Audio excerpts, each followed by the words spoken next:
and all of the people in this room that are involved in this decision, that we will act, we will do something. We will act.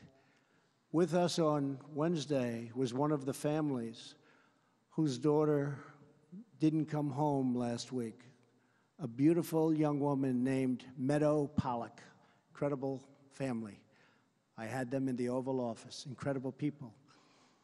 You've probably seen her picture. She had a beautiful, beautiful smile and a beautiful life, so full of promise.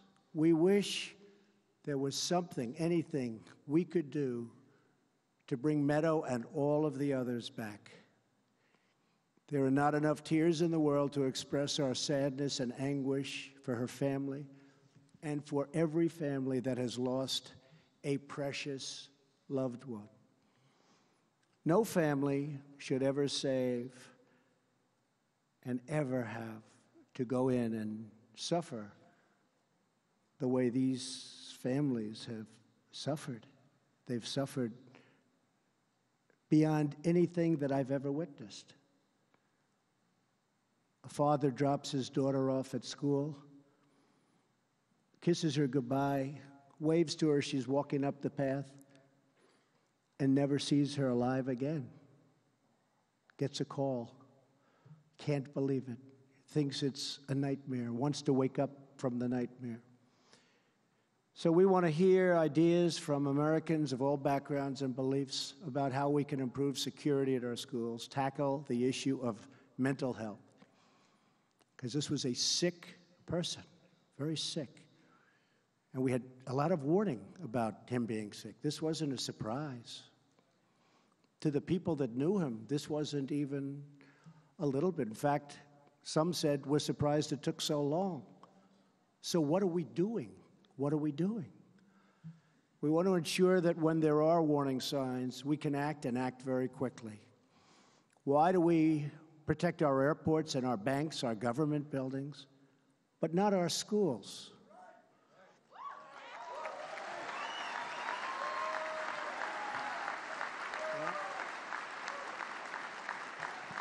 It's time to make our schools a much harder target for attackers. We don't want them in our schools.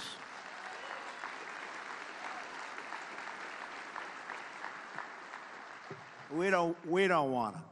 When we declare our schools to be gun-free zones, it just puts our students in far more danger. Far more danger.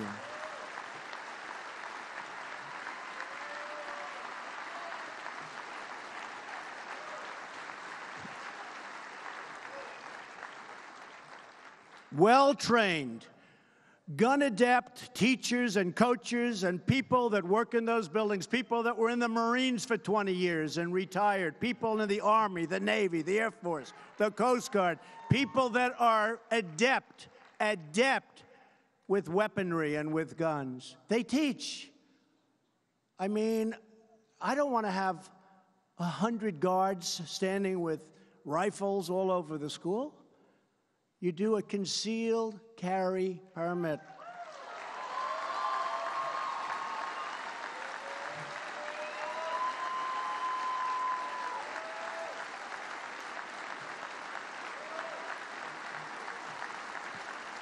And this would be a major deterrent because these people are inherently cowards.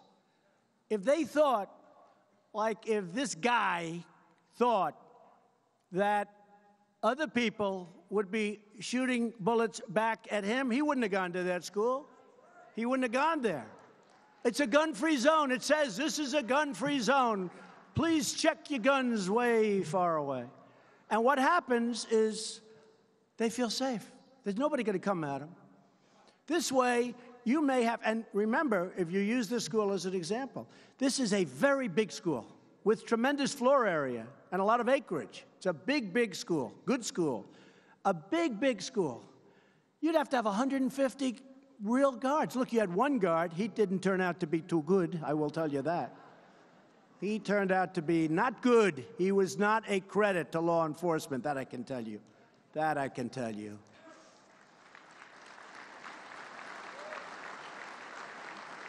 But as I've been talking about this idea, and I feel it's a great idea, but some people that are good people are opposed to it. They don't like the idea of teachers doing that. But I'm not talking about teachers. You know, CNN went on. They said, Donald Trump wants all teachers. Okay? Fake news, folks. Fake news. Fake news. I don't want a person that's never handled a gun, that wouldn't know what a gun looks like, to be armed. But out of your teaching population,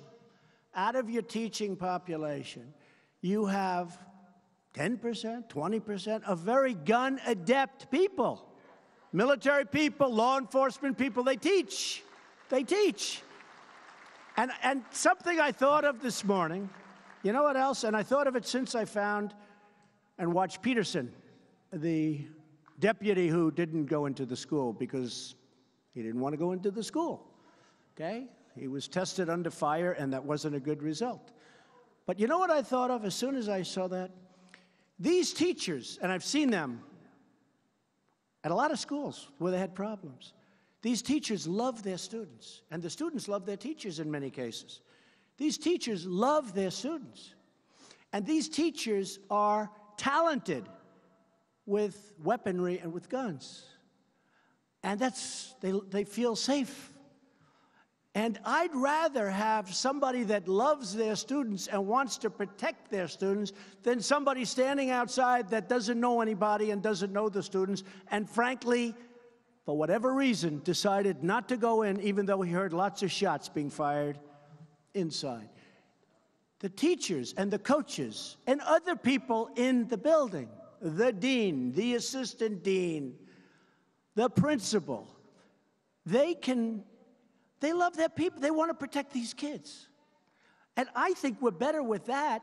And this may be 10% or 20% of the population of teachers, et cetera. It's not all of them, but you would have a lot, and you would tell people that they're inside. And the beauty is it's concealed. Nobody would ever see it unless they needed it. It's concealed. So this crazy man who walked in wouldn't even know who it is that has it. That's good. It's not bad, that's good. And a teacher would have shot the hell out of him before he knew what happened.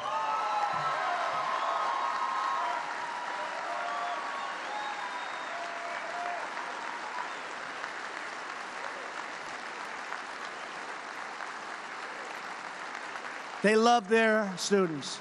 They love those students, folks. Remember that.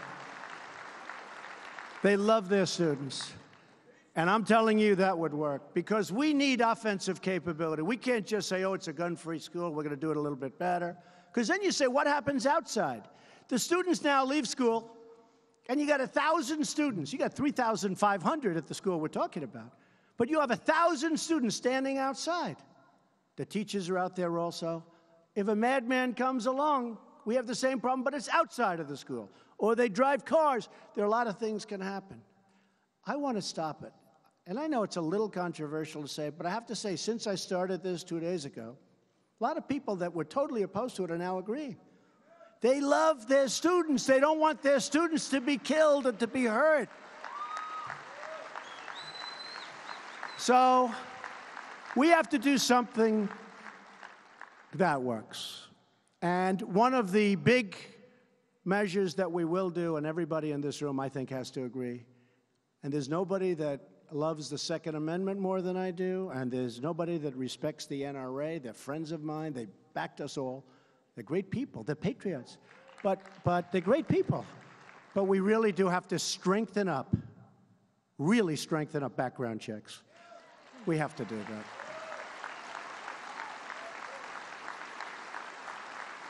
And we have to do, for the mentally ill, we have to do we don't want people that are mentally ill to be having any form of weaponry. We have to be very strong on that.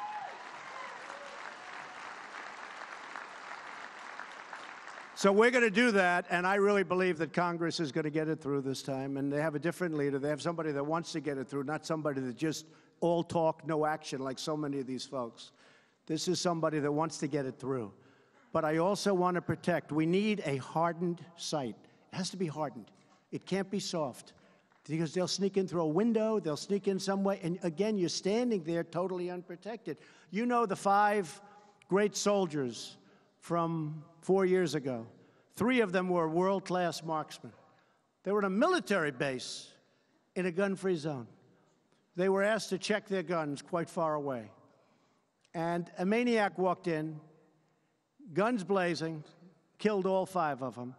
He wouldn't have had a chance if these world-class marksmen had, on a military base, access to their guns. And I'm going to look at that whole policy on military bases. If we can't have...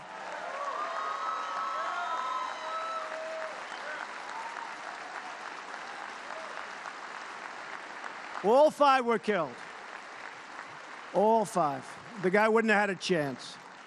But we're going to look at that whole military base, gun-free zone. If we can't have our military holding guns, it's pretty bad. We had a number of instances on military bases. You know that. So we want to protect our military. We're going to make our military stronger and better than it's ever been before. We also need to create a culture in our country that cherishes life and human dignity. That's part of what we're talking about. A culture that condemns violence and never glorifies violence. We need to foster real human connections and turn classmates and colleagues into friends and neighbors that want to fight for us. We're not just having a conversation about school safety. You've had conversations, in all fairness, I'm pretty new on this job. We're here a little more than a year. I've been watching this stuff go on for 20 years. The president gets up, everybody's enthusiastic for the first couple of days, and it fades, fades, fades. Nothing ever gets done. We want to see if we can get it done. Let's get it done right. We really owe it to our country. I've been watching for a long time. Seen a lot of words, and I've seen very little action. And you know, if you think about it, most of it's just common sense. It's not, do you love guns? Do you hate guns? It's common sense. It's all common sense. And some of the strongest advocates about what I'm saying are the strongest advocates, I know them very well, political people, the strongest advocates for the Second Amendment. But this is common sense. In addition to securing our schools, we're also implementing a strategy to secure our streets. We want our kids to be safe everywhere they go, whether they're in a classroom, walking home from school, or just outside playing with their friends.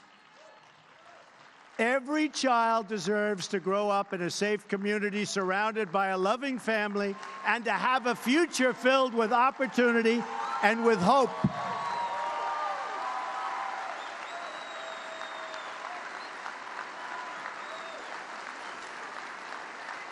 Thank you. Thank you. It's just not fair. Reducing violent crime in America is a top priority for my administration, and we will do whatever it takes to get it done. No talk. We're going to do what it takes to get it done.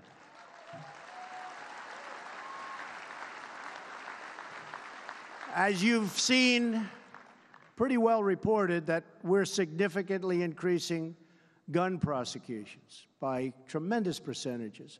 And we're working to get violent offenders off our streets and behind bars, and get them behind bars quickly for a long time, or get them the hell out of our country.